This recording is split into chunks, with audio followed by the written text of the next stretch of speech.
বাংলাদেশে ৫ কোটির বেশি মানুষ ফ্যাটি লিভারে আক্রান্ত। যারা আক্রান্ত হবার পরও চিকিৎসা নিচ্ছেন না, তাদের একটি উল্লেখযোগ্য অংশ মৃত্যুর দিকে ধাবিত হচ্ছেন।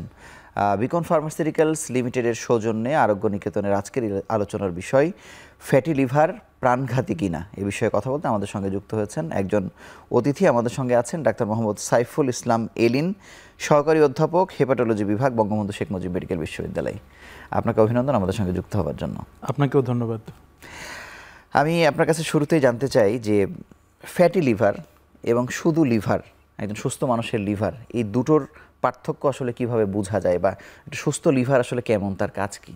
ফ্যাটি লিভার নামটা থেকে আমরা যেটা সহজে বুঝতে পারি সেটা হচ্ছে যে লিভারের ভিতরে চর্বি জমে যাওয়া। সাধারণ লিভারের ভিতরে এই চর্বির একটা পরিমাণ থাকে, যখন এই পরিমাণটা নির্দিষ্ট সেই পরিমাণের চেয়ে বেশি হয়ে যাচ্ছে তখন সেটাকে আমরা বলতেছি ফ্যাটি লিভার।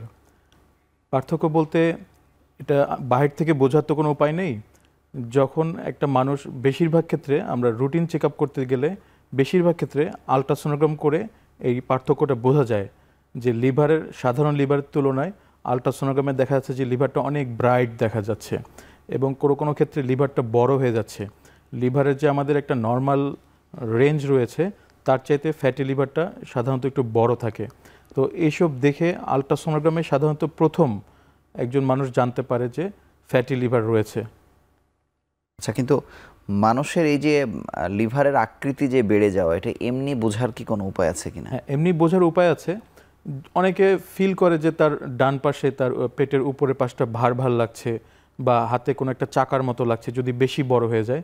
সাধারণত অল্প বড় হলে তো এটা বোঝার কথা না, কিন্তু যদি একটু সাইজটা বেশি বড় হয় তখন অনেকেই বোধ করে যে তার পেটের উপরের অংশটা ভার ভার লাগছে বা হালকা ব্যথা করছে। তখন আমরা যদি তাকে ক্লিনিক্যালে পরীক্ষা করে দেখি তখন অনেক সময় তার লিভারটা বড় পেয়ে যাই। আমরা যখন তাকে প্যালপেশন করি আমরা তখন দেখা যাচ্ছে যে লিভারটা যেটা নর্মালি হাতে পাওয়ার কথা না, তখন সেটা আমরা যখন হাতে পাই, যখন বুঝতে পারি যে লিভারটা বড়, তখন আমাদের মনে একটা সন্দেহ আসে যে এটা ফ্যাটি লিভারের কারণে হতে পারে। তখন আমরা যখন তাকে প্রয়োজনীয় পরীক্ষার জন্য পাঠাবো তখন বেশিরভাগ ক্ষেত্রে দেখা যাচ্ছে যে এই লিভারটা বড় হয়েছে ফ্যাটি লিভারের কারণে। কিন্তু চোখের দেখায় আসলে বোঝা সম্ভব না। আচ্ছা, কিন্তু আমি যদি এমনি লিভারের কাজ জানি, ফ্যাটি লিভারের আগে পর্যন্ত একটি লিভার যদি সুস্থ থাকে, লিভার আসলে কিভাবে আমাদের সহযোগিতা করে? আসলে লিভার আমাদের, এই যে আমরা যে বিভিন্ন খাবার খাচ্ছি সেই খাবার আমরা যে ডাইজেশন হচ্ছে, এটা একটা সেন্ট্রাল পয়েন্ট হচ্ছে লিভার। লিভার থেকে বিভিন্ন এনজাইম নিঃসরণ হচ্ছে যেগুলি আমাদের এই যে খাবার ডাইজেস্টে হেল্প করছে। এটাকে বলা হয় যে central point of the metabolism. আমাদের শরীরে যত মেটাবলিজম হচ্ছে তার মূল কেন্দ্র হচ্ছে এবং যকৃত বা লিভার, এবং এখান থেকে এটাকে আমাদের পাওয়ার হাউসও বলা যায়। এখান থেকে আমাদের শক্তিও উৎপাদন হচ্ছে এই লিভার থেকে। আচ্ছা, ধন্যবাদ। আমি এখন জানতে চাই যে বাংলাদেশে ফ্যাটি লিভারের আলোচনা আমরা এক যুগ আগেও খুব বেশি শুনিনি। এই কয়েক বছর ধরে যে পরিমাণ শুনছি, বা আপনাদের সোসাইটি প্রোগ্রাম করছে, আর অনেকগুলো সোসাইটি করছে, এন্ডোক্রিনোলজিস্ট যারা আছে তারাও এটার সঙ্গে এখন নতুন করে যুক্ত হচ্ছে। মানে কেন এটার গুরুত্ব এত বাড়ছে, বা এই আক্রান্তের সংখ্যা আমরা ৫ কোটি বলি, অনেকে এটা বিশ্বাসই করতে চায় না যে ৫ কোটি মানুষ কী করে আসলে আক্রান্ত হতে পারে। এই বাস্তবতাটা যদি বলেন। আচ্ছা, তাহলে আমি একটু শুরু থেকে বলি। এটা হচ্ছে যে প্রথম যখন লিভারের ভিতরে চর্বি পাওয়া গেল তখন মূলত দেখা যাচ্ছিল যে যারা অ্যালকোহল বা এই জাতীয় পানীয় পান করে তাদের লিভারের ভিতরে একটা চেঞ্জ আসতেছে, তাদের লিভারের ভিতরে ফ্যাট জমতেছে। তখন প্রথম আসলে বোঝা গেল যে লিভারের ভিতরে ফ্যাট জমে জমে লিভারের হিস্টোলজিক্যাল চেঞ্জ হচ্ছে, লিভার একটা রোগের দিকে ধাবিত হচ্ছে। তখন এটার নাম ছিল আসলে অ্যালকোহলিক ফ্যাটি লিভার ডিজিজ। তো পরবর্তীতে দেখা গেল যে যাদের কখনো আসলে অ্যালকোহল পান করে নাই, যাদের কখনো এই ধরনের অভ্যাস নাই, তাদের লিভারের ভিতরে সেম একটা স্ট্রাকচারাল চেঞ্জ আসতেছে, একটা হিস্টোলজিক্যাল চেঞ্জ আসতেছে, যেটা হচ্ছে যে লিভারের ভিতরে ফ্যাট জমা হচ্ছে, লিভারের সেলগুলি ফুলে যাচ্ছে। তো পরে এটা দেখা গেলো, পরে এটার নাম দেওয়া হলো যে non alcoholic fatty liver disease, যেটা আমরা এখন কমনলি ফ্যাটি লিভার বলতেছি। হ্যাঁ, তো এই যে আপনি আমাদের বাংলাদেশের কথা চিন্তা করেন, উপমহাদেশের কথা চিন্তা করেন, আমাদের মুসলিমদের কথা চিন্তা করেন, যারা আমরা আসলে কখনো অ্যালকোহল আমরা ধারে কাছেও যাই না, তাদের কিন্তু ফ্যাটি লিভার গ্রো করতেছে।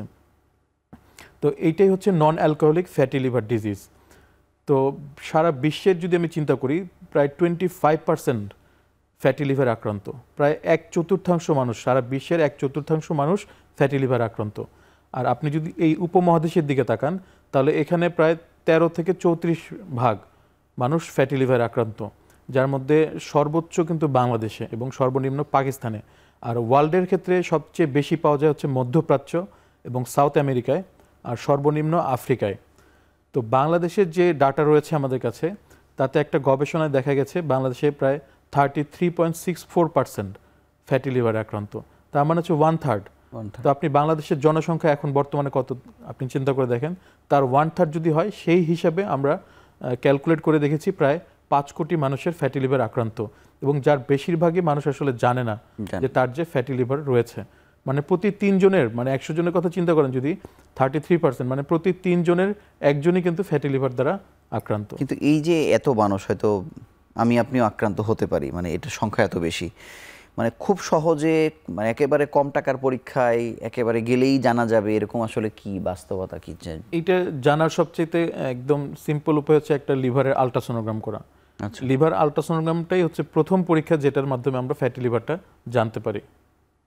আচ্ছা, আরেকটা বিষয় হচ্ছে যে যারা অ্যালকোহলের সঙ্গে আসক্ত না, কিন্তু তারা পানীয় খাওয়ার প্রবণতা আছে, এই কোক, ফান্টা, নানান কিছু খাচ্ছে আর কি, এটিও কি আসলে লিভারের চর্বি জমার ক্ষেত্রে, বা বিশেষ করে বাংলাদেশের মানুষ যে ভাত খায়, মানে এটাও তো এক ধরনের বড় কারণ কিনা আসলে? কি অবশ্যই ফ্যাটি লিভার কেন হচ্ছে এটার যদি আমরা মানে বিহাইন্ড দ্য সিন আমরা যদি চিন্তা করি, তাহলে হচ্ছে যে আমাদের অনিয়ন্ত্রিত খাদ্যাভ্যাস, আমাদের কার্বোহাইড্রেট গ্রহণের প্রবণতাটা অন্যান্য যে কোনো দেশের চাইতে বেশি।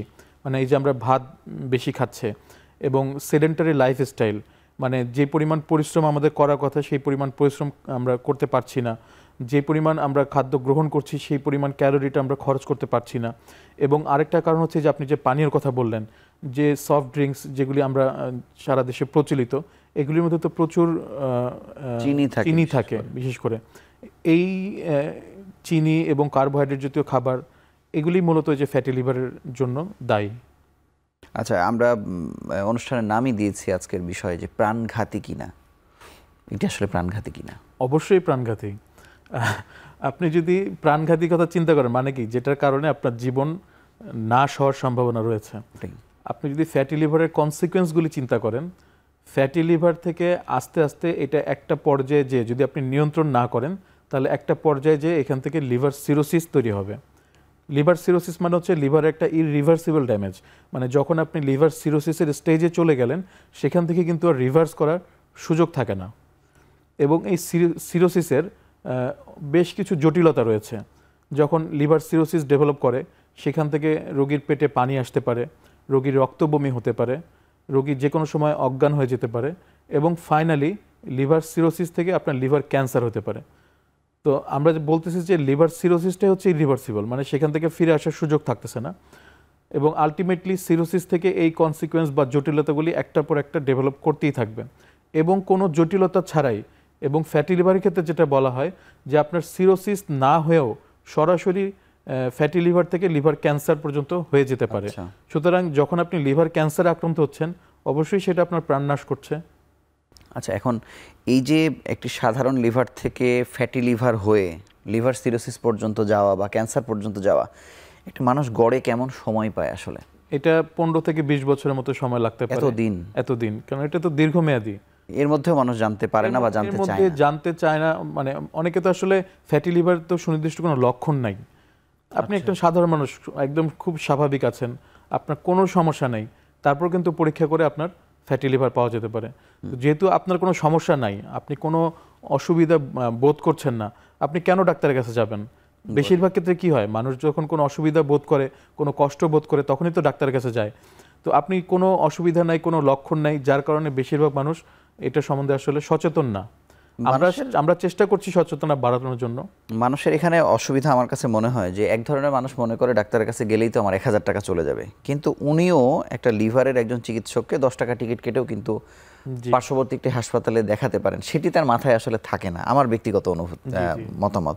আচ্ছা, আমি এখন জানতে চাই যে এই ফ্যাটি লিভারের একটি গ্রুপ আছে যারা ফ্যাটি লিভার নিয়ে থাকলেও তাদের কোনো সমস্যা নেই, একটি গ্রুপের আছে যে তাদের প্রাণঘাতী অবস্থার দিকে যাচ্ছে। এই দুটো গ্রুপের পার্থক্যটা জানতে চাই।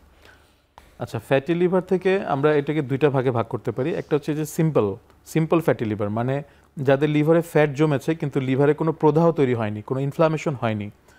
আর আরেকটা গ্রুপ যাদের ফ্যাটি লিভারের থেকে লিভারের ভিতরে এক ধরনের প্রদাহ তৈরি হয়, যেটাকে আমরা ন্যাশ বলি, নন অ্যালকোহলিক স্টিয়াটোহেপাটাইটিস। এই গ্রুপটাই পরবর্তীতে আসলে কনসিকোয়েন্স আকারে সিরোসিস কিংবা ক্যান্সারের দিকে যায়। আর যাদের সিম্পল স্টিয়াটোসিস, মানে শুধু লিভারে চর্বি আছে, এদের পরিণতি এতটা খারাপ হয় না। তো যাদের ফ্যাটি লিভারের সাথে ব্যাকগ্রাউন্ডে আরও কিছু রোগ থাকতেছে, যেমন যাদের হাই প্রেশার থাকতেছে, যাদের ডায়াবেটিস থাকতেছে, যাদের ওবেসিটি থাকতেছে, এরা সাধারণত ঝুঁকিপূর্ণ। মানে ফ্যাটি লিভার সাথে এই রোগগুলি যদি থাকে তাহলে তাদের পরিণতিটা দ্রুত খারাপের দিকে যাওয়ার সম্ভাবনা বেশি। আপনাকে অসংখ্য ধন্যবাদ। আমরা একটি ছোট্ট বিরতি নিয়ে আবার আলোচনায় ফিরছি।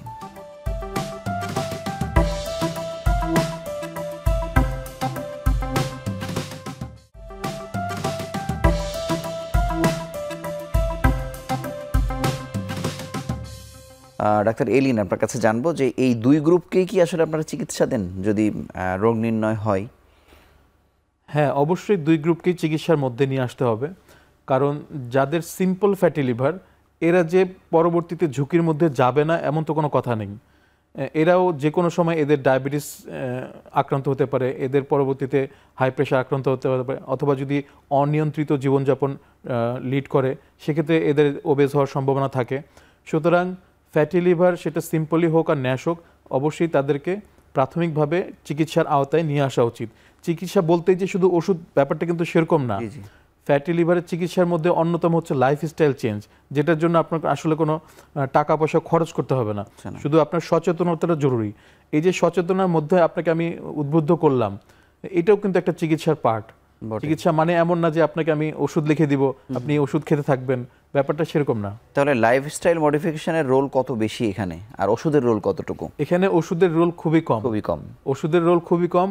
ফ্যাটি লিভারের চিকিৎসার ক্ষেত্রে লাইফস্টাইল মডিফিকেশনের রোলটাই সবচেয়ে বেশি। লাইফস্টাইল মডিফিকেশনের মধ্যে যদি আমি একটু পার্ট করে বলি, যেমন আপনার যদি অতিরিক্ত ওজন থাকে, আপনাকে ওজনটা কমাতে হবে। এই ওজন কমানোর জন্য আপনাকে কিছু নিয়মের মধ্যে আপনাকে চলতে হবে। যেমন আপনার খাদ্যাভ্যাসের মধ্যে পরিবর্তন নিয়ে আসতে হবে, আপনাকে কার্বোহাইড্রেটটা কমিয়ে খেতে হবে। আপনার সেডেন্টারি লাইফস্টাইল, যদি আপনি পরিশ্রম কম করার টেন্ডেন্সি থাকে সেক্ষেত্রে আপনি পরিশ্রম করতে হবে। আমরা যেটা বলি, সপ্তাহে অন্তত 5 দিন প্রতিদিন 30 থেকে 40 মিনিট জোরে জোরে হাঁটা, ব্যায়াম করা। তো এই জিনিসগুলি যদি আপনি ইনক্লুড করেন, ঘুমের অনিয়মিতকরণ আছে সেটা অবশ্যই, জি অবশ্যই চেঞ্জ করা। তো এই সিম্পল কিছু যদি আপনি লাইফস্টাইল চেঞ্জ করেন তাহলে কিন্তু আপনি ফ্যাটি লিভার থেকে ফ্রি হয়ে যেতে পারবেন, মুক্ত হয়ে যেতে পারবেন। আপনারা হাসপাতালে বঙ্গবন্ধু শেখ মুজিব মেডিকেল বিশ্ববিদ্যালয়ে ফ্যাটি লিভারের রোগী হয়ে আসলে আপনাদের কাছে আসছে, এই প্রবণতা কেমন বাড়ছে? এটা দিন দিন বেড়ে চলেছে। কারণ এখন আসলে কারণ কি, আমরা সারা দেশব্যাপী দেখেছেন যে লিভারের যারা ডাক্তার রয়েছেন, লিভার বিশেষজ্ঞ যারা রয়েছেন, তারা কিন্তু ফ্যাটি লিভার সম্বন্ধে বিভিন্ন প্রোগ্রামের মাধ্যমে মানুষের সচেতনতা আগের চেয়ে কিছুটা হলেও বেড়েছে। এবং যেহেতু আলট্রাসোনোগ্রাম এগুলি বিভিন্ন উপজেলা লেভেলে বা বিভিন্ন জায়গায় যেহেতু আগের চেয়ে তুলনামূলক অ্যাভেলেবল, যার কারণে ফ্যাটি লিভারের ডায়াগনোসিসটাও বেড়েছে। আর যখন মানুষ একটু সচেতন হচ্ছে বা জানতে পারছে তার ফ্যাটি লিভার, তখন তারা কিন্তু আমাদের লিভার বিশেষজ্ঞদের কাছে সরাসরি চলে আসছে চিকিৎসার জন্য। সুতরাং এই রেশিওটা দিন দিন বেড়েই চলেছে যে আমরা ফ্যাটি লিভারের রোগী হিসেবেই পাচ্ছি।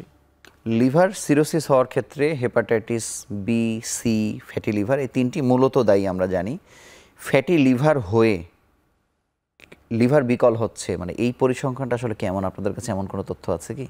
আমরা যেটা পাই সেটা হচ্ছে, ধরেন আমি যেটা বললাম যে সারা বাংলাদেশের একটা কমন ডাটা হচ্ছে যে প্রায় 33% হচ্ছে শুধু ফ্যাটি লিভার। আচ্ছা, এই ফ্যাটি লিভারের মধ্যেও কিন্তু প্রায় 40 থেকে 50% যাদের হচ্ছে যে ন্যাশ, মানে যাদের হচ্ছে অলরেডি লিভারের মধ্যে ইনফ্লামেশন রয়েছে, এবং তার 15 থেকে 20%-এর মধ্যে অলরেডি সিরোসিসের দিকে, অলরেডি তারা সিরোসিস বা সিরোটিক লিভার। তার মানে হচ্ছে যে একটি বড় অংশই আসলে লিভার বিকল আসলে হচ্ছে। জি। এবং এটির কোনো বয়সের কোনো সীমা পরিসীমা আছে? কোনো শিশুও কি ফ্যাটি লিভারে আক্রান্ত হতে পারে? হ্যাঁ, অবশ্যই পারে। কেন পারে? কারণ সে তো আর এই সেন্টারে লাইফ বা কোনো অসুবিধার মধ্যে আপনি যদি বর্তমান আমাদের এই যে শহর অঞ্চলের যে লাইফস্টাইল সেটা যদি দেখেন, আমাদের স্কুলগুলিতে কোনো খেলার মাঠ নেই, বাচ্চারা বেশিরভাগ মোবাইলে আসক্ত। আগে যখন গ্রামে মাঠ থাকতো, বাচ্চারা স্কুলের পাশাপাশি প্রত্যেকটা স্কুলে মাঠ থাকতো, বাচ্চারা খেলাধুলা করতো, দৌড়াদৌড়ি করতো, সেই সুযোগটা কিন্তু আস্তে আস্তে কমে এসেছে। সুতরাং বাচ্চাদের মধ্যে আগের মতো সেই খেলার স্কোপই নাই। আপনি যে বলবেন খেলছে না, ব্যাপারটা সেরকমও না, খেলার স্কোপও নাই। বেশিরভাগ স্কুল কলেজ দেখা যায় একটা বিল্ডিংয়ের মধ্যে, তারা খেলবে কোথায়, তারা দৌড়াবে কোথায়? এটা একটা কারণ। আর 2 নম্বর হচ্ছে যে আপনার ফাস্টফুড জাতীয় খাবারের অ্যাভেলেবিলিটি। প্রত্যেকটা স্কুলের পাশে দেখবেন যে ফাস্টফুডের প্রচুর দোকান গড়ে উঠেছে। আপনারা বাসায় বা মায়েরা টিফিন তৈরি করছে না, জাস্ট স্কুলে যাওয়ার আগে একটা শপ থেকে, ফাস্টফুড দোকান থেকে তাদেরকে একটা বার্গার, একটা স্যান্ডউইচ কিনে পাঠিয়ে দিচ্ছে। এই যে ফাস্টফুড জাতীয় খাবারে তারা আসক্ত হয়ে পড়ছে, তারা এই যে বিভিন্ন ড্রিঙ্কস, সফট ড্রিঙ্কসের প্রতি আসক্ত হয়ে পড়ছে। এখান থেকে তো একটা বাচ্চার শরীরে অবশ্যই ফ্যাটি লিভার ডেভেলপ করতে পারে। আপনারা কত কম বয়সের শিশুকে ফ্যাটি লিভারে আক্রান্ত পেয়েছেন এবং ঝুঁকিপূর্ণ, মানে আপনাদের চিকিৎসা দিতে গিয়ে? আমি আসলে যদি চেম্বারের কথা বলি, আমাদের প্রাইভেট প্র্যাকটিসের কথা বলি, কারণ বিশ্ববিদ্যালয়ে তো আসলে বাচ্চাদের বিভাগ আলাদা, শিশু বিভাগ আলাদা, বড়দের বিভাগ আলাদা। সুতরাং শিশু রোগী হিসেবে তো সরাসরি আমাদের কাছে আসে না। কিন্তু যখন আমরা ব্যক্তিগত চেম্বারে বসি, তখন তো দেখা যাচ্ছে যে শিশু আমাদের কাছে চলে আসছে। তো দেখা যাচ্ছে 7 বছর 8 বছর আলট্রাসোনোগ্রাম করতে যেও আমরা কিন্তু ফ্যাটি লিভার পেয়েছি। ন্যাশ আছে এমনও পাচ্ছেন? ন্যাশ বলতে গেলে তো আসলে এটার সাথে আরো অনেক কিছু দেখে তারপর ন্যাশ বলতে হয়। আলট্রাসোনোগ্রাম দেখে তো শুধু ন্যাশ বলার সুযোগ নাই, সেক্ষেত্রে আমাদের সাপোর্টিং তার লিভার ফাংশনটা কীরকম, হ্যাঁ, সেটা দেখে তারপর আমরা যদি তার হিস্টোলজি করতে পারি, বায়োপসি করতে পারি, সেটা দেখে আমরা ন্যাশ বলতে পারি। আচ্ছা, কিন্তু পাওয়া যাচ্ছে এটা? হ্যাঁ জি, পাওয়া যাচ্ছে। আচ্ছা, এখন আপনার কাছে জানতে চাই যে এই যে বাংলাদেশে কিডনি প্রতিস্থাপন হয়, বোন ম্যারো ট্রান্সপ্লান্ট হচ্ছে নিয়মিতভাবে, কিন্তু লিভার ট্রান্সপ্লান্ট আসলে হচ্ছে না। আপনারই কোনো রোগী যখন ফ্যাটি লিভার হয়ে তার লিভার বিকল হলো, তখন আপনারা তাকে কি পরামর্শ দেন, কি করেন? সিরোসিস হওয়ার পরে ডেফিনিট তো চিকিৎসা নাই। আমি আপনাকে বললাম যে সিরোসিস ইরিভার্সিবল, তবে ডেফিনিট চিকিৎসা হচ্ছে যে লিভার ট্রান্সপ্লান্ট। লিভার ট্রান্সপ্লান্ট কিছু নির্দিষ্ট ক্রাইটেরিয়া মিললে আমরা লিভার ট্রান্সপ্লান্টের জন্য তাকে পরামর্শ দিই। লিভার ট্রান্সপ্লান্ট করলে আবার সে স্বাভাবিক জীবনে ফিরে আসার সুযোগ রয়েছে। তো সিরোসিসের পর একটা পর্যায়ে যখন আপনার পেটে পানি চলে আসে, আমরা যখন যেটাকে বলতেছি ডিকম্পেনসেটেড সিরোসিস, রক্ত বমি হচ্ছে, এসব কিছু ক্ষেত্রে আমরা লিভার ট্রান্সপ্লান্টের জন্য পরামর্শ দিই। কিন্তু দুঃখজনক তো সত্যি যে আসলে বাংলাদেশে সেভাবে লিভার ট্রান্সপ্লান্ট এখনো শুরু হয় নাই। কিছু হয়েছে, একদম বারডেমে শুরু হয়েছিল, আমাদের বঙ্গবন্ধু শেখ মুজিব মেডিকেল বিশ্ববিদ্যালয় হয়েছিল, কিন্তু এখনও আমরা একদম ফুল ফেজে লিভার ট্রান্সপ্লান্টের দিকে যেতে পারিনি। সেক্ষেত্রে আমাদের পার্শ্ববর্তী দেশ বা অন্য কোনো দেশে তখন অ্যাডভাইস করতে হয়, যদি পেশেন্ট অ্যাফোর্ড করতে পারে, কারণ এটা তো একটু ব্যয়বহুল এবং ঝুঁকিপূর্ণ এবং এর সাথে আরও অনেক কিছুই যুক্ত রয়েছে, ডোনারের কন্ডিশন যুক্ত রয়েছে। তো সব কিছু মিলে যদি কেউ অ্যাফোর্ড করতে পারে, তাহলে তাকে আমরা পার্শ্ববর্তী দেশে লিভার ট্রান্সপ্লান্টের জন্য পরামর্শ দিই। এই যে বর্তমানে আপনার বিভাগের চেয়ারম্যান সম্ভবত যিনি উপাচার্য হলেন বঙ্গবন্ধু শেখ মুজিব মেডিকেল বিশ্ববিদ্যালয়, অধ্যাপক ডাক্তার শাহিনুল আলম, এবং আপনি জানেন যে এই লিভার প্রতিস্থাপন নিয়ে অনেক দিন ধরেই কিন্তু এক ধরনের আলোচনা আসলে চলছে আর কি, হবে, প্রস্তুত হচ্ছে বঙ্গবন্ধু শেখ মুজিব মেডিকেল বিশ্ববিদ্যালয়, শেখ রাসেল গ্যাস্ট্রো লিভার হাসপাতাল, এরকম 2-3টা হাসপাতাল।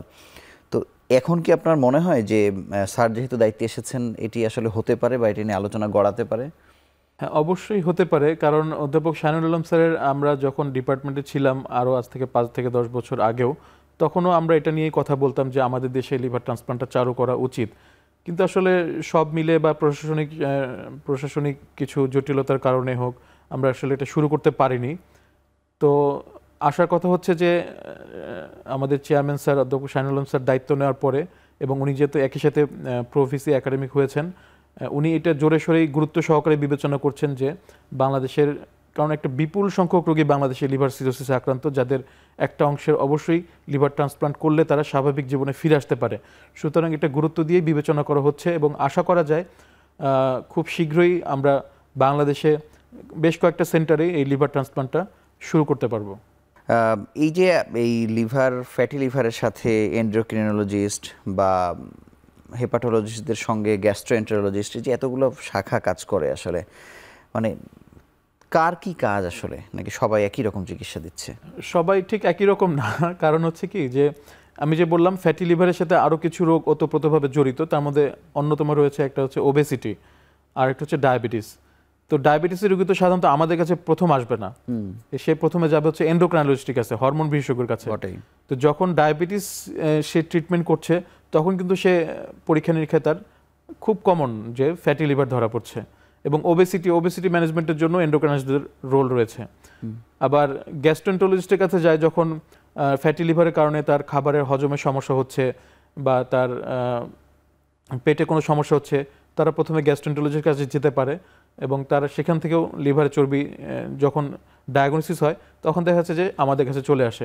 বা এন্ডোক্রাইনিস্টে যখন তাদের ডায়াবেটিস ম্যানেজমেন্ট করে তাদের অংশটুকু তারা ম্যানেজ করে লিভারের ফ্যাটের ম্যানেজমেন্টের জন্য আমাদের কাছে পাঠিয়ে দিচ্ছে। সুতরাং আমরা যদি গ্যাস্ট্রোএন্টারোলজিস্ট বলেন, এন্ডোক্রাইনোলজিস্ট বলেন, আমরা সবাই যদি একটা টিম হিসেবে কাজ করি তাহলে রোগীদের সহজ হয়। আপনাকে অসংখ্য ধন্যবাদ। আমরা আরও একটি ছোট্ট বিরতি নিয়ে আবার আলোচনায় ফিরছি।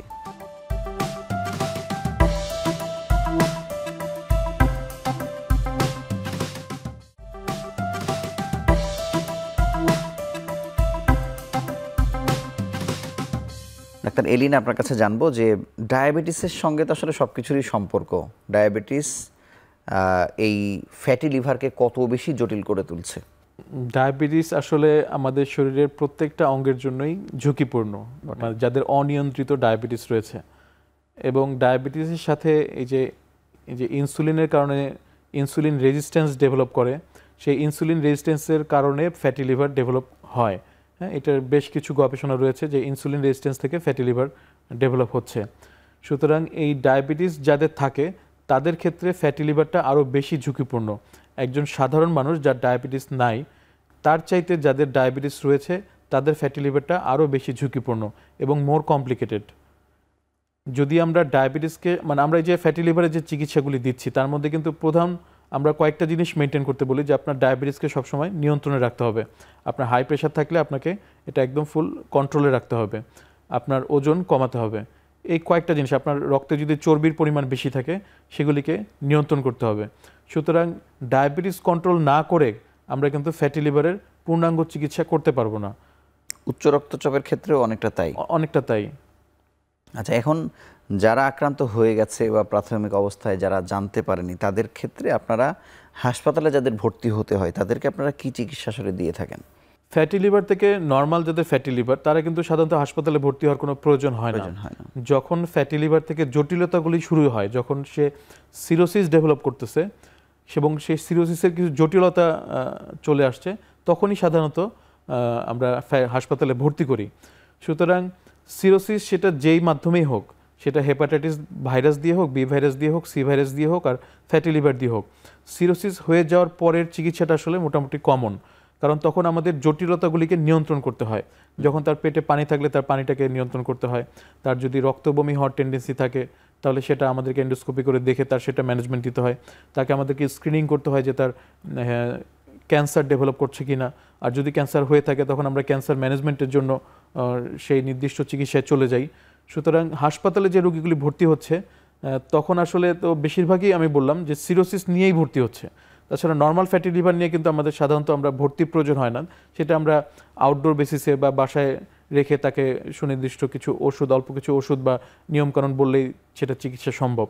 সুতরাং হাসপাতালে ভর্তি হওয়ার পরে চিকিৎসাটা মূলত সিরোসিস যে মাধ্যমে হোক না কেন, লিভার সিরোসিস হয়ে গেলে তার চিকিৎসা প্রোটোকলটা সেম আর কি, মোটামুটি সেম। আচ্ছা, কিন্তু আমি জানতে চাই যে লিভার সিরোসিসের সঙ্গে লিভার ক্যান্সারের সম্পর্কটা খুবই কাছাকাছি, কিন্তু অন্য ক্যান্সারের ক্ষেত্রে আমরা যেমন দেখি যেটা জেনেটিক্যাল কজ থাকে বা আরও আনুষঙ্গিক কারণ থাকে, কিন্তু লিভার সিরোসিস হবার সঙ্গে এই ক্যান্সার হয়ে যাওয়ার প্রবণতা এত কাছাকাছি কেন? আচ্ছা, সেটা হচ্ছে যে সিরোসিস মানে কি? সিরোসিস মানে হচ্ছে যে লিভারের স্ট্রাকচারাল চেঞ্জ হচ্ছে। লিভারে কন্টিনিউয়াস একটা ইনফ্লামেশন ছিল, প্রদাহ ছিল, সেখান থেকে লিভারের একটা স্ট্রাকচারাল চেঞ্জ হচ্ছে। আমরা যেটা বলি যে ফাইব্রোস্ট হয়ে যায়, হ্যাঁ। তো কন্টিনিউয়াস যখন আপনি একটা জায়গায় একটা প্রদাহ রয়ে যাচ্ছে, একটা ইনফ্লামেশন রয়ে যাচ্ছে, এর নেক্সট সিকোয়েন্সেই আমাদের লিভার ক্যান্সারটা ডেভেলপ করে সিরোসিসের ক্ষেত্রে। আচ্ছা, এখানে যেহেতু আপনি জেনেটিক প্রসঙ্গটা তুললেন, সেক্ষেত্রে আমি বলি এটা আমাদের বিশ্ববিদ্যালয়ের আমার নিজেরই গবেষণা রয়েছে, আমার সুপারভাইজার ছিল অধ্যাপক শানিউল আলম স্যার। আমরা কিন্তু এই যে ফ্যাটি লিভারের পিছনে জেনেটিক কোনো কজ রয়েছে কিনা এটা কিন্তু আমরা গবেষণা করে দেখেছি।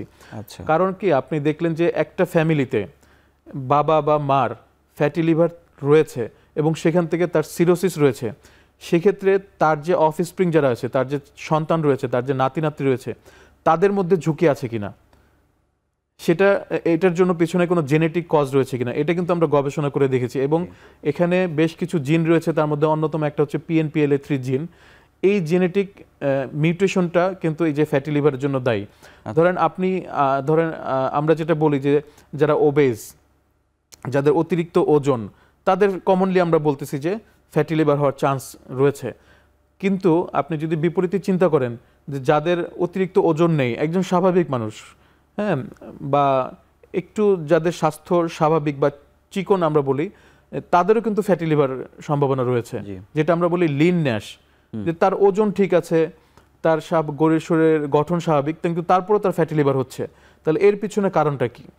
সেক্ষেত্রে আমরা কিন্তু এই যে জিনটার কথা বললাম, PNPLA3 জিন, সেই জিনের মিউটেশনটাও কিন্তু এটার জন্য দায়ী। কারণ একটা ফ্যামিলিতে একজনের রয়েছে ফ্যাটি লিভার, সেখান থেকে তার সিরোসিস হয়েছে, তার ফ্যামিলির অন্য মেম্বার তারা ঝুঁকির মধ্যে রয়েছে। সুতরাং তাদেরকে শুরু থেকেই সচেতন হতে হবে যে আমার ফ্যামিলিতে একজনের লিভার সিরোসিস হয়েছে ফ্যাটি লিভার থেকে, সুতরাং আমরা একদম আর্লি এজ থেকে আমাদেরকে সেইভাবেই জীবনযাপন করা উচিত যাতে আমাদের ফ্যাটি লিভার ডেভেলপ না করে, যেহেতু আমরা জেনেটিক ঝুঁকির মধ্যে রয়েছি। কিন্তু জেনেটিক ঝুঁকি আপনারা কত শতাংশ পেয়েছেন, এটার কোনো প্রমাণ আছে? এটা প্রায় 30% মতো জেনেটিক। এটা কি কারণটা কি এই কারণে যে বাংলাদেশে আসলে 1/3 ফ্যাটি লিভারে আক্রান্ত, সেই কারণেই কি আসলে মানে কমনলি পাওয়া যাচ্ছে এরকম কিনা, নাকি আসলে জেনেটিক্যাল মানে চেইন? এই জেনেটিক্যাল চেইনটা কিন্তু শুধু বাংলাদেশের জন্য না, এটা কিন্তু আমরাই যে প্রথম গবেষণা করেছি তা তো না। এটা বিশ্বের অন্য দেশেও এই জেনেটিক অ্যানালাইসিস হয়েছে, সেখানেও দেখা গেছে যে জেনেটিক রিস্ক রয়েছে। আমি বলতে চাচ্ছি যে জেনেটিক রিস্কের মধ্যে যারা রয়েছে তাদের ঝুঁকিটা বেশি। জেনেটিক্স যে মানে সবসময় যে জেনেটিক্স দায়ী তা না। আপনি যদি আপনার কোনো জেনেটিক ঝুঁকি নাই, আপনার PNPLA3 মিউটেশন নাই, কিন্তু তারপর কিন্তু আপনার ফ্যাটি লিভার হতে পারে, সেটা হচ্ছে আপনার লাইফস্টাইলের কারণে। কিন্তু যদি আমার ঝুঁকিটা বেশি থাকে, আমার মধ্যে মিউটেশন বেশি থাকে, সেক্ষেত্রে আপনার তুলনায় আমার ঝুঁকিটা বেশি, তখন আমাকে আরো বেশি সচেতন হিসেবে ভাবে চলতে হবে। তার মানে ফ্যাটি লিভারও এটি আসলে জিনগত রোগ, সেদিক থেকে আসতে পারে। আচ্ছা, হেপাটোলজি সোসাইটির আপনি দায়িত্বে আছেন কোনো একটি? হ্যাঁ, আমি ইন্টারন্যাশনাল অ্যাফেয়ার্স সেক্রেটারি। আচ্ছা, এই সোসাইটি কবে ফর্ম হলো, বা আপনারা অনেকদিন থেকে যে চেষ্টা করছেন এবং ফ্যাটি লিভারকে ব্র্যান্ডিং করার ক্ষেত্রে আমি যদি বলি, অধ্যাপক ডাক্তার শাহিনুল আলমের একটি বড় ভূমিকা আছে এবং আন্তর্জাতিক জার্নালে ওনার বেশ ভালো অবস্থানও আছে এই বিষয়ে। মানে বাংলাদেশের মানুষ মানে আগের থেকে কত বেশি সচেতন হলো? আপনারা আসলে কি করেন বছরব্যাপী? হেপাটোলজি সোসাইটি আমরা কিন্তু মানে সবসময় চেষ্টা করি সাধারণ মানুষকে লিভারের রোগ সম্বন্ধে সচেতন করতে। এই জন্য কিন্তু আমরা দেশব্যাপী প্রোগ্রাম করেছি। আমরা বরিশালে যে সচেতনতা প্রোগ্রাম করেছি, আমরা রাজশাহীতে যে রাজশাহী ইউনিভার্সিটিতে ভার্সিটি স্টুডেন্ট যারা, তাদের সাথে আলোচনা করেছি, তাদেরকে সচেতন করে এসেছি। আমরা বিভিন্ন স্কুল এবং কলেজে আমরা এই ধরনের প্রোগ্রাম করি। তারপর ওয়ার্ল্ড ন্যাশ ডে, যেটা ফ্যাটি লিভার ডে এখন, যেটা সেই ন্যাশ ডে উপলক্ষে কিন্তু আমরা সেন্ট্রালি ঢাকায় আমাদের সাধারণত প্রত্যেক বছর প্রোগ্রাম হয় সিডাপ মিলনায়তনে, এবং আপনারা দেখেছেন সেই প্রোগ্রামে আমরা বিভিন্ন মানে পেশার মানুষদেরকে আমরা ইনভাইট করি, আপনাদের সাংবাদিকদের সহ, আপনাদের সাংবাদিকদের মাধ্যমে আমরা চেষ্টা করি, আমরা গণমাধ্যমের মাধ্যমে চেষ্টা করি। মোটামুটি কথা শুধু যে ফ্যাটি লিভার তা কিন্তু না, লিভারের রোগ কিন্তু আমরা একটাই সীমাবদ্ধ হয়ে যায় নাই, আমাদের কিন্তু আরও খারাপ কিছু রোগ রয়েছে, যেমন hepatitis B virus, C virus, alcohol থেকে লিভার ইনজুরি। সব কিছু মিলেই আমরা চেষ্টা করি রোগীদেরকে সচেতন করতে, মানুষজনের মধ্যে এই সচেতনতা ছড়াই দিতে। আপনি এই যে বললেন যে এখন মানুষের মধ্যে সচেতনতা বেড়েছে, এটা কি কারণে? অবশ্যই এর পিছনে সোসাইটিগুলির এবং আমরা যারা চেষ্টা করে যাচ্ছি তাদের অবশ্যই ভূমিকা রয়েছে। হেপাটোলজি সোসাইটি আমরা বিভিন্ন জায়গায় screening programme, hepatitis B virus, C virus আছে কিনা, আমাদের অলরেডি একটা স্ক্রিনিং প্রোগ্রাম চালু রয়েছে। আমাদের সোসাইটির তত্ত্বাবধানে কিন্তু আমরা একটা সেন্টার, আলাদা একটা সেন্টার ডেভেলপ করেছি, মবিন খান লিভার সেন্টার। আপনি জানেন অধ্যাপক মবিন খান স্যারকে বাংলাদেশে হেপাটোলজির জনক বলা হয়, ফাদার অফ হেপাটোলজি। স্যার যদিও এখন অনেক অসুস্থ, আমরা তার স্মরণে মবিন খান লিভার সেন্টার কলাবাগানে চালু করেছি, যেখানে আমাদের একদম স্বল্প মূল্যে এই যে hepatitis B virus, C virus, এটা ফ্রি স্ক্রিনিং হয়। এটার সাথে স্বল্প মূল্যে আমরা ফাইব্রোস্ক্যান একটা পরীক্ষা করি, যেটা বাইরে একটু ব্যয়বহুল, যেটা আমরা অনেক কম মূল্যে ওখানে চালু করেছি। কত টাকায় বাইরে, আপনারা কত টাকায় করেন? এটা একটা ফাইব্রোস্ক্যান বাইরে করতে ৩৫০০ থেকে ৪০০০ টাকার মতো খরচ হয়, যেখানে আমাদের হচ্ছে খরচ মাত্র ২০০০ টাকা।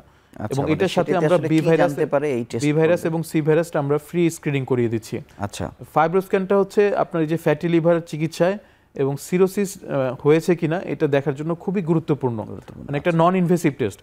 আপনি এই যে আমরা যেটা বললাম ন্যাশ হয়েছে কিনা, সেটা যেমন সরাসরি বলতে গেলে আমাদের হিস্টোলজি বা লিভার বায়োপসি, যেটা একটু খরচ ব্যয়বহুল কিংবা রোগীর জন্য ব্যথার অনুভব করে অনেকে রাজি হয় না, কারণ আপনার লিভারের ভিতরে আমরা একটা সুই দিয়ে লিভার থেকে কোষ বের করে পরীক্ষা করব, এটা অনেকে রাজিও হয় না।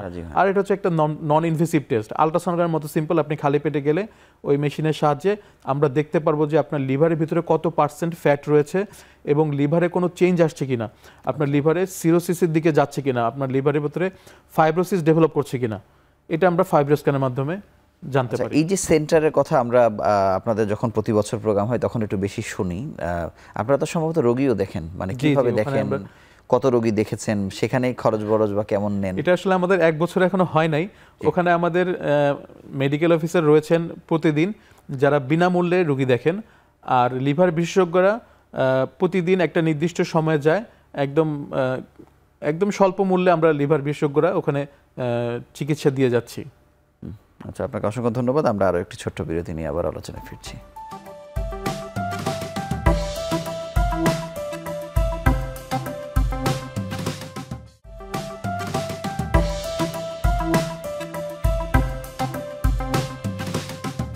ডাক্তার এলিন, আপনার কাছে জানবো যে এই সেন্টারটিকে নিয়ে আসলে আপনাদের পরিকল্পনা কি, বা আপনারা কোথায় যেতে চান? এই সেন্টারটা নিয়ে আমাদের পরিকল্পনা আসলে অনেক বিশাল, সত্যিকার অর্থে অনেক বিশাল। আপনি দেখেন বাংলাদেশে আলাদা কোনো লিভার ইনস্টিটিউট নেই, যেটা আমাদের অনেক দিন থেকে আমাদের একটা দাবি ছিল। যে কারণ হচ্ছে যে লিভার বিশেষজ্ঞদের মধ্যে একটা গ্যাপও আছে, আমরা দেখি যে মানে এটা খুব বিক্ষিপ্ত বা মানে একত্রিত না হওয়ার একটা প্রবণতা আসলে আছে। তা তো এটা বাংলাদেশে অন্য সব সেক্টরের মতো আমাদের এখানেও রয়েছে, সাংবাদিকদের মধ্যেও আছে আমাদের ভেতরে। কিন্তু আমরা চাই যে সবকিছুর ঊর্ধ্বে উঠে আমরা লিভার বিশেষজ্ঞরা এক হিসেবে কাজ করতে। এবং আমাদের একটা দীর্ঘদিনের দাবি যে আর একটা স্বতন্ত্র লিভার ইনস্টিটিউট, যেটা আমাদের পার্শ্ববর্তী দেশেও রয়েছে। তো সেই লিভার ইনস্টিটিউট আর হুট করে বললে তো সম্ভব না। তো আমাদের যে মবিন খান লিভার সেন্টার করেছি, যদিও এটা এখন এক ছোট স্পেসে, ছোট পরিসরে, কিন্তু আমাদের পরবর্তী প্ল্যান হচ্ছে এই সেন্টার থেকে আমরা একটা বড় লিভার ইনস্টিটিউট, স্বতন্ত্র লিভার ইনস্টিটিউট, যেখানে আপনার লিভার ট্রান্সপ্লান্টের মতো সুযোগ সুবিধা থাকবে। শুধু লিভার ট্রান্সপ্লান্ট না, লিভারের অন্য যে কোনো একটা সামগ্রিক চিকিৎসা যেখানে আমরা পাওয়া যাবে, যেখানে মানে যে কোনো লিভারের রোগী যাতে সেখান থেকে সম্পূর্ণ চিকিৎসা নিয়ে সে বাসায় ফিরতে পারে। আচ্ছা, আপনারা কতজন চিকিৎসক এটা মানে প্রতিষ্ঠা করেছেন? মানে খুব বেশি দিন তো আসলে হয় না, খুব বেশি দিন হয় নাই। এটা মূলত আমাদের পরিচালনা রয়েছে আমাদের হেপাটোলজি সোসাইটি। আমাদের হেপাটোলজি সোসাইটির আমরা যতজন আছি এই মুহূর্তে আমাদের মেম্বার রয়েছে প্রায় 50-র উপরে। আমরা সবাই এটাতে ইনভলভ, আমরা সবাই এটাতে আমাদের। তার মানে হচ্ছে কিডনি ফাউন্ডেশন বা হার্ট ফাউন্ডেশন যেভাবে তাদের হাসপাতালও করেছে, বা এই কেন্দ্রিক আপনাদের প্রবণতা আছে সেদিকে যে আমাদের প্ল্যান রয়েছে একটা লিভার ইনস্টিটিউট করা। আচ্ছা, ধন্যবাদ। আমরা আবারও মূল প্রসঙ্গে আসি যে ফ্যাটি লিভারকে আরও বেশি মানুষের কাছে জানানোর জন্য আসলে কি করা যেতে পারে, বা রাষ্ট্র কি দায়িত্ব পালন করতে পারে?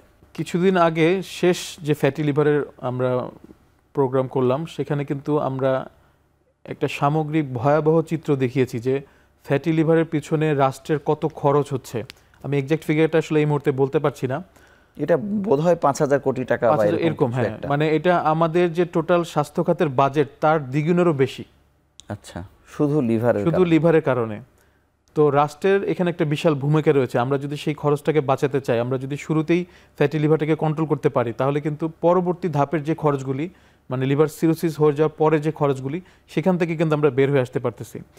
আর এখানে আসলে গণমাধ্যমের ভূমিকাটাও কিন্তু অনেক, কারণ মানুষজন তো সব মানুষকে তো আর আমার কাছে আসছে না, সব মানুষ বিএসএমএমতে আমাদের আউটডোরে আসছে না। দেশের সারা দেশে যে মানুষরা ছড়িয়ে আছে, এদেরকে সহজে পৌঁছানোর উপায় কিন্তু গণমাধ্যম। সেই ভূমিকাতে আমরা এখনো আছি। হ্যাঁ, সেই ভূমিকায় আছেন। এই যে আপনি লিভার বিশেষজ্ঞ নিয়ে আসলেন, আমার মাধ্যমে এই প্রোগ্রাম থেকেও যদি কিছু মানুষ জানতে পারে তাহলে সচেতন হবে। এছাড়া যারা প্রিন্ট মিডিয়া রয়েছে, আমরা প্রোগ্রাম করছি ফ্যাটি লিভার উপলক্ষে বিভিন্ন সেমিনার করছি, সেই মাধ্যমে কিন্তু যখন প্রিন্ট মিডিয়াতে যাচ্ছে তখন সেটা আরও একটু বেশি কাভারেজ পাচ্ছে, মানুষজন সচেতন হচ্ছে। আমাদের কাছে যারা আসতেছে ব্যক্তিগতভাবে তাদেরকে যখন আমরা বলছি, তাদের মাধ্যমে পরিবারে তারা একটা মেসেজটা স্প্রেড করতে পারছে। কম্পারেটিভলি যারা ঝুঁকিপূর্ণ, মানে কোন ধরনের লক্ষণগুলো প্রকাশ পাওয়া শুরু হলে মানে তার অন্তত কি একটি পরীক্ষা নিরীক্ষা করিয়ে নেওয়া উচিত? বেশিরভাগ ক্ষেত্রে দেখা যায় যে খাবারের অরুচি দেখা যায়, প্রাথমিকভাবে যেটা বললাম, খাবারের অরুচি দেখা যায়। সে তার পেটের ডান পাশে একটু মানে চাকার মতো বা একটু ভার ভার বোধ করতে পারে, তার ফ্যাটিগনেস ডেভেলপ করতে পারে, অল্পতে টায়ার্ড হয়ে যাচ্ছে, অল্প পরিশ্রমে সে হাঁপিয়ে যাচ্ছে, তার ওজন দিন দিন বেড়ে যাচ্ছে। ঠিক আছে, এই ধরনের কিছু যদি প্রাথমিক লক্ষণ কারোর মধ্যে দেখা যায়, তার অবশ্যই লিভার বিশেষজ্ঞের সাথে দেখা করা উচিত, অথবা তার লিভারটা পরীক্ষা করে দেখা উচিত যে লিভারে কোনো সমস্যা হচ্ছে কিনা। হেপাটাইটিস বি এর ক্ষেত্রে যেমন আমরা টিকার কথা বলি, আমরা তো একটু আরামদায়ক অবস্থায় আছি। জি, ফ্যাটি লিভারের ক্ষেত্রে আসলে লাইফস্টাইল মডিফিকেশন ছাড়া, মানে যেহেতু মানুষ এটিকে ওষুধের থেকে বেশি ভয়ের মনে করে, কারণ মানুষ চায় না হাঁটতে, মানুষ নিজেকে পরিশ্রমের মধ্যে দিয়ে নিয়ে যেতে চায় না। অন্য কিছু কি আছে? কোনো টনিক তো আসলে নাই। না, কোনো টনিক নেই। ফ্যাটি লিভারের মূল চিকিৎসাই হচ্ছে আপনার লাইফস্টাইল মডিফিকেশন, সাথে হচ্ছে যে আপনার কোমরবিডিটিস যেগুলি আছে, যে রোগগুলির কথা বলেছিলাম, সেগুলিকে নিয়ন্ত্রণে রাখা। আচ্ছা, ওষুধের ভূমিকা এখন পর্যন্ত কম, কিন্তু কিছু ওষুধ আসছে, আমরা পাচ্ছি, যেগুলি হয়তোবা এখন পর্যন্ত কিছু আছে এফডিএ অ্যাপ্রুভ, যেগুলি হয়তো ভবিষ্যতে আমরা হয়তো আরও ভালো ওষুধ পেতে পারি, কিন্তু তার আগ পর্যন্ত আমাদেরকে লাইফস্টাইল মডিফিকেশনটাকে আমাদের মূল চিকিৎসার পার্ট হিসেবে ধরতে হবে। যেহেতু ফ্যাটি লিভারের সচেতনতার ক্ষেত্রে ফার্মাসিউটিক্যালস কোম্পানিগুলোও কিন্তু তাদেরও একটা দায় আছে, তারাও এগুলো নিয়ে কাজ করে। যেমন আমাদের এই প্রোগ্রামটি তারা আয়োজন করেছে, তারা যে ওষুধগুলো নিয়ে আসছে বা তৈরি করছে, মানে সেগুলোর কার্যকারিতা আপনারা কেমন পান? কিছু কিছু নতুন ওষুধ এসেছে, যেমন ওবিটোকোলিক অ্যাসিড, আর নতুন আরেকটা ওষুধ এখনও বাজারে আসে নাই কিন্তু এফডিএ অ্যাপ্রুভাল পেয়েছে, সেটা হচ্ছে রেসমেরিট্রম। এটাও সামনে আসবে। এগুলির কিছু ভূমিকা রয়েছে। এগুলি হচ্ছে ন্যাশের ক্ষেত্রে, যাদের অ্যাডভান্স ফাইব্রোসিস রয়েছে তাদের ক্ষেত্রে আমরা দেখতে পাচ্ছি যে ওবিটোকোলিক অ্যাসিড এটা ফাইব্রোসিসটাকে বেশ কমিয়ে নিয়ে আসতে পারে, লিভার এনজাইমকে কমিয়ে নিয়ে আসতে পারে। আরও কিছু ওষুধের উপর আমরা নিজেরাও গবেষণা করছি, বাইরে কিছু গবেষণা রয়েছে যেখানে বেশ কিছু ভালো রেজাল্ট আমরা পাচ্ছি। এর মধ্যে রয়েছে লিরাগ্লুটাইড, সিমাগ্লুটাইড, সারোগ্লিটাজার। এই ওষুধগুলি বাজারে অ্যাভেলেবল, মানে আমাদের দেশে এখন পাওয়া যায়, যেগুলি আমরা যাদের অ্যাডভান্স ফাইব্রোসিস, যাদের অ্যাডভান্স ফ্যাটি লিভার, তাদের ক্ষেত্রে আমরা দিয়ে দেখছি, মোটামুটি ভালো সুফল আমরা পাচ্ছি। লিভার ট্রান্সপ্লান্ট ছাড়া যেহেতু আমরা করতে পারছি না, অন্য লিভারের যত রোগ আছে, লিভার ক্যান্সার, লিভার সিরোসিস বা হেপাটাইটিস বি, সি, এই সব কিছুতেই কি আসলে আমাদের এই রোগগুলোতে দেশের বাইরে যাওয়ার প্রয়োজনীয়তা আছে? আপনি কি মনে করেন? অবশ্যই নাই। মানে কেন নাই? কারণ আপনার বি ভাইরাসের জন্য যে চিকিৎসা, তার সমস্ত কিছু আমাদের দেশে রয়েছে। আমাদের দেশে যারা লিভার বিশেষজ্ঞ রয়েছে তারা যথেষ্ট ক্যাপাবল এই রোগগুলি চিকিৎসা করার জন্য। সি ভাইরাসের যে ওষুধ ওয়ার্ল্ড ওয়াইড যে ওষুধগুলি স্বীকৃত, সেই ওষুধগুলি আমাদের এখানে রয়েছে। আর ফ্যাটি লিভারের জন্য তো আমি বললাম যে মূল চিকিৎসা যেটা, সেটা আমাদের এখানে চিকিৎসা করলে যেটা হবে, অন্য দেশে গিয়ে চিকিৎসা করলেও সেটাই হবে। শুধুমাত্র আমরা একটা জায়গায় ল্যাকিংস রয়েছে, সেটা হচ্ছে যে লিভার ট্রান্সপ্লান্টেশন। সুতরাং ওই জায়গাটা ছাড়া তার আগ পর্যন্ত যত চিকিৎসা প্রয়োজন সেগুলি আমাদের দেশেই সম্ভব। আচ্ছা, এখন আপনি আমরা অনুষ্ঠানের শেষ প্রান্তে আপনার কাছে জানতে চাই যে একটা মানুষ, সুস্থ মানুষ, কিন্তু সে এই ন্যাশের এই ঝামেলা থেকে নিজেকে দূরে রাখতে চায় বা লিভারের কোনো ধরনের ক্ষতি চায় না, মানে কেমন জীবনযাপনের মধ্য দিয়ে শুরু থেকে তার যাওয়া উচিত?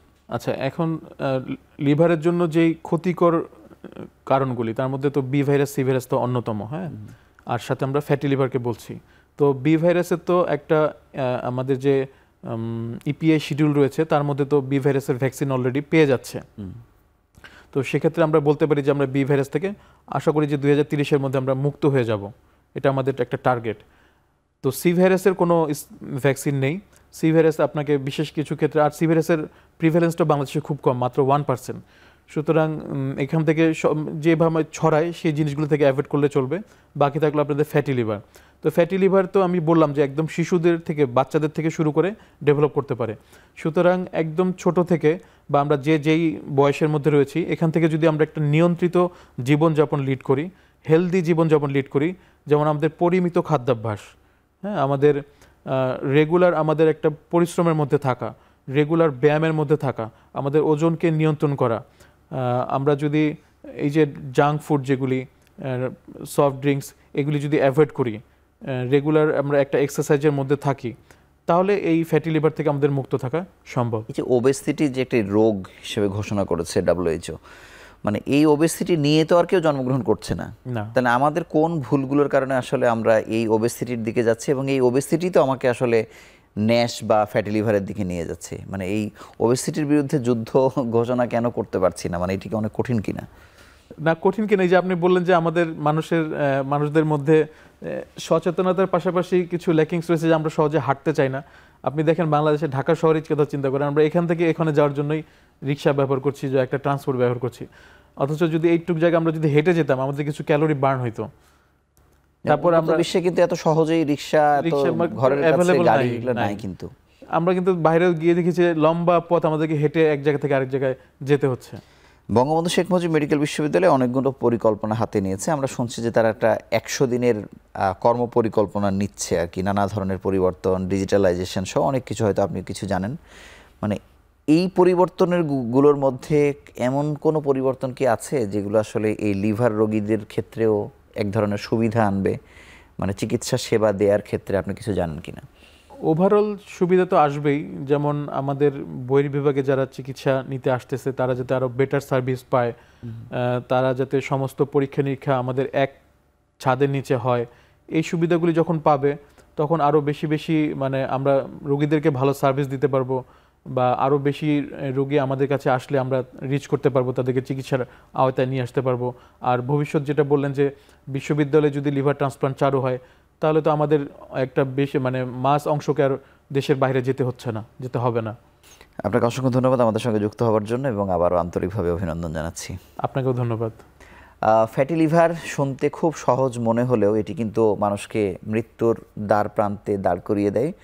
এবং ফ্যাটি লিভারের ক্ষেত্রে একটি সুবিধা হলো এটি অনেক বছর সময় নেয়। আপনি অন্তত 10, 15, 20 বছর সময় পান। এর মধ্যেও যদি একজন মানুষ জানতে না পারে আমার ফ্যাটি লিভার হয়েছে কিনা, এটি আমাকে ক্ষতিগ্রস্ত করছে কিনা, এটির দায় আসলে মূলতই বলা যায় ওই রোগীর বা ওই ব্যক্তির, যিনি আসলে এটি গুরুত্ব সহকারে নেন নাই। সেক্ষেত্রে যেহেতু ফ্যাটি লিভার মানুষের প্রাণ কাটছে, আপনার আজ থেকে সচেতন হওয়া উচিত। যত কথা আমরা বলেছি একবার শুনলেও আপনি যদি জীবনযাপন পরিবর্তন করেন, আমরা আশা করি অন্তত ফ্যাটি লিভারের কারণে আপনার মৃত্যু হবে না। এই ছিল আজকের পর্বে। আগামী পর্বে আবারও নতুন কোনো বিষয় নিয়ে হাজির হব। সেই সময় পর্যন্ত ভালো থাকুন, সুস্থ থাকুন।